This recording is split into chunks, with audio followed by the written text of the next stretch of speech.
Αυτό είναι ό,τι έχει απομείνει από την Αθηνά. Ο θώρακάς της και το κεφάλι της. Και αυτό είναι ο θώρακας του Ποσειδώνα, ό,τι έχει απομείνει. Και όπως βλέπετε το κομμάτι, το πάνω μέρος είναι στο Βρετανικό Μουσείο, είναι στο Βρετανικό Μουσείο.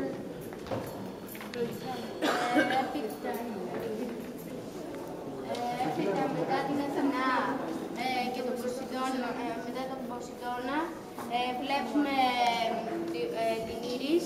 Την Ήριδα. Η οποία ήταν κόρη του Θαύματα και της Ωκεανίδας Ηλέκτρας. Πολύ ωραία. Αυτή είναι η Ήρις, έτσι. Ωραία. Ήταν η αγγελιοφόρος των θεών, όπως ήταν ο Ερμής. Ναι. Αυτή ήταν η γυναίκα. Πολύ ωραία. Αγγελιοφόρος των θεών. Επίσης, τα φτερά της τα είχε στην πλάτη. Α, είχε φτερά. Ναι, αλλά δεν έχουν διασωθεί. Δεν έχουν διασωθεί τα φτερά.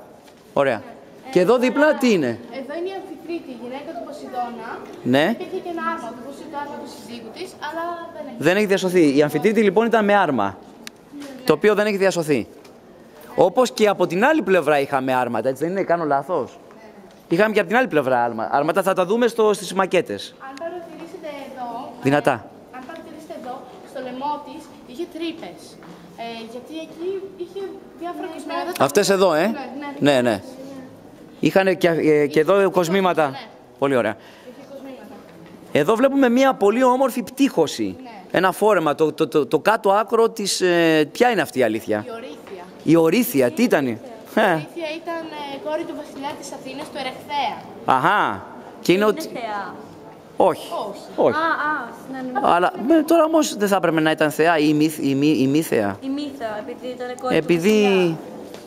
Τέλος πάντων, πάντως είναι ότι οι πτυχώσεις το κάτω, τα γόνατά της που έχουν μείνει. Ωραία.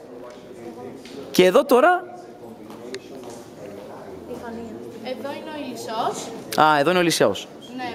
Ο άλλος ποταμός που έχει προσωποποιηθεί. Εδώ έχουμε τον Ηλισσό, ο οποίος είναι ό,τι έχει απομείνει από τον κορμό του, και δεξιά από τον Ηλισσό τι υπάρχει εδώ, που είναι το κάτω μέρος της, δεν φαίνεται? Ναι. Εδώ τι είναι? Τέλος, η Καλλιρόη, η οποία είναι προποποίηση της... Προσωποποίηση είναι, εδώ έχουμε την Καλλιρόη. Η Καλλιρόη ήταν μια πηγή στον Ηλισσό. Και ουσιαστικά εδώ την προσωποποιούν την Καλλιρόη με μια γυναίκα, η οποία είναι εξαπλωτή, γιατί είναι στο άκρο του δυτικού, στη δεξιό άκρο. Έχει μείνει μόνο χρώματα. Λέει εδώ η Κατερίνα ότι έχουν μείνει χρώματα. Πιθανότατα να έχουν μείνει χρώματα. Μην το πιάνετε. Πιθανότατα να είναι χρώμα, πιθανώς να μην είναι χρώμα και να είναι σκουριά ή να είναι, ξέρω εγώ, ή να είναι οξύδια. Ναι. Πάντως όλα ήταν όλα χρωματιστά. Λοιπόν,